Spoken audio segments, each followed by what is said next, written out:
The uncertainty reduction theory is something we subconsciously do all the time. The uncertainty reduction theory is best described as the way people interact with one another in order to reduce risk and eliminate the unknown and raise the predictability of a conversation. So when you meet someone you don't know, if you were to meet me and you wouldn't know me, at first you have a lot of questions. Where am I from? What do I do? Why am I here? Why are we even speaking right now? When you're speaking to someone you know very well, you don't have to ask those questions. It's a given. So I would say the uncertainty reduction theory is something that comes into play a lot subconsciously in our minds when meeting someone that we've never met before. Also, in situations of people we do know well, but situations that are unknown. So I've known you for a long time, but me and you are in a very unpredictable situation. We're mad at each other, we're fighting over something.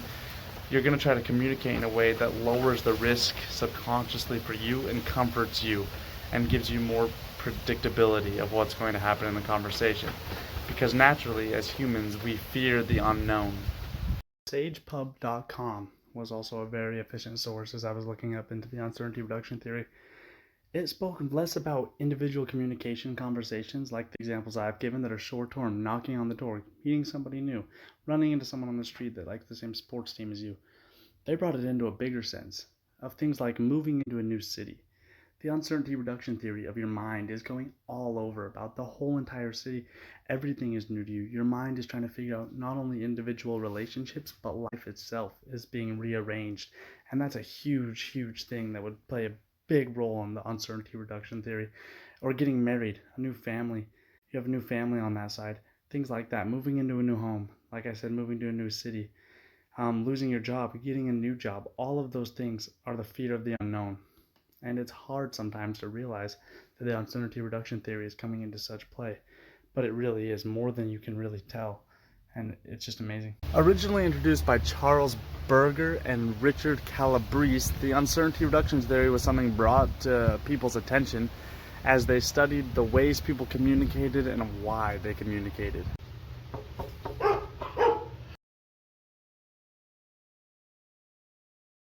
This guy just knocked on your door. Yep. Say that Brad just knocked on your door and Brad asked if your parents are home. Let's say you're living at home and Brad just asked you if your parents are home. Brad's a pretty scary looking dude. Brad's got some tattoos. Brad's got a lot of red flags. Maybe things that you stereotypically or subconsciously think are scary.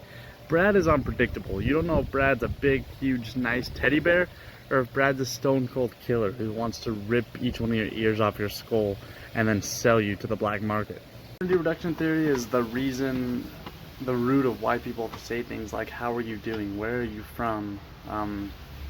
Personal questions when getting to know someone, common things that everyone asks each other but don't really know why. It's really small talk, but really it has a point. It's meant to comfort the needs of our subconscious minds as we get to know people and try to reduce the risk of a conversation. In situations where you're getting pulled over by the policeman, your uncertainty of the situation is very, very high. You're going to want to be extremely cautious in what you tell him and ask him as he's reading you your citation. Because when you're speeding, you don't want to say you're speeding if you didn't know you were speeding. That's a good way to reduce uncertainty. With the uncertainty reduction theory, I'm getting pulled over right now.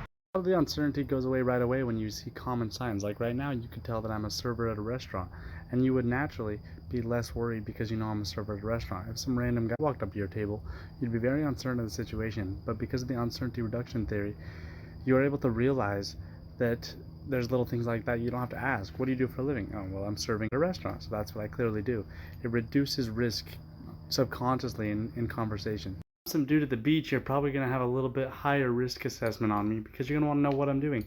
I could be from anywhere. My name could be anything. I could be doing anything here. Something dangerous, innocent, it doesn't matter. The unknown is what matters. And some random guy on the beach like I would be right now, you'd have a lot of questions if I walked up and started speaking to you or if I encountered a situation that you were in. So yeah, think about the uncertainty reduction theory like this. What if you get raped? People of authority seem to have a lower risk assessment. A lot of it's within culture, the things you know to be good. Right now, I'm in my United States Marine Corps camis. You would know that I'm probably a safe person if you're talking to me. If you come up and I start talking to you and you're an American, for the most part, most Americans are educated. The United States military is here to do good things. Your risk assessment of me in this situation would be low. You might have a lot of questions as to what I would do, but you would probably be in a very comfortable position as you communicated with me and you spoke with me. And so it's just all about the situation you're in, the culture, your knowledge, your age, how mature you are. But it acts differently for all of us. But the uncertainty reduction theory is no doubt something we all subconsciously use no matter where you're from or who you are. You often use it very subconsciously, and it's hard to tell sometimes, but you know. And you're learning it now, but you've always used it, and you always will.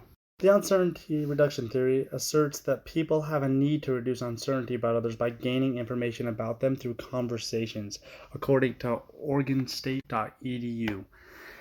And that really explains that everything we've been saying comes down to the fact that people need reassurance. They need help understanding what is good and what is bad, and that is why they talk to people.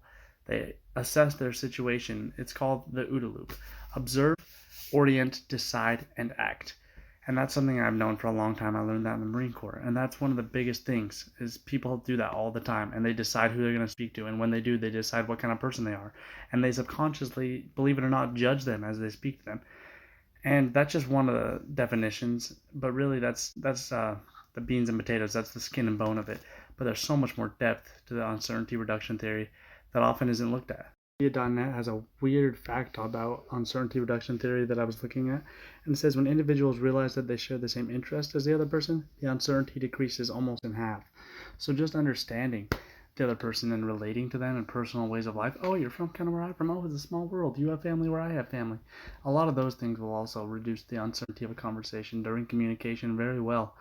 And that's a really good example. I was just reading about all of it, about what the businesstopia.net had to say. And a lot of it was really interesting because it said that it's been proven that people of the same hair color actually, the uncertainty goes down. They have them hooked up, whatever they did for that test. But the uncertainty of a conversation goes down just by having the same hair color. Or maybe if I was wearing an Angels jersey and someone was from Los Angeles or California, they'd say, oh, and they would be friends with me just because we have common interests. So really, it's a very flawful system because not a lot of things are like that would really tell you the situation is more safe, but our mind subconsciously relates and our think about the uncertainty reduction theory like this. What if you get raped? You end up winning the lottery. If you end up on a yacht to Mexico with a bunch of pretty girls and dudes around you serving drinks heading to Cancun. End up finding yourself falling from a 25-story building still alive just so he could steal your purse. Just saying, it can go bad, it can go good. You probably won't get raped, you probably won't win the lottery. That's not what that was supposed to say. That's just supposed to explain that everything can be good or bad in your body. Naturally, subconsciously, it tries to dodge the bad and shoot for the good. I remember, I didn't make all this up, I learned it. I researched. sagepub.com, OregonState.edu, and businesstopia.net are all of my sources, and there'll be a works cited page right after this, so if you want to check out any of those links, you can.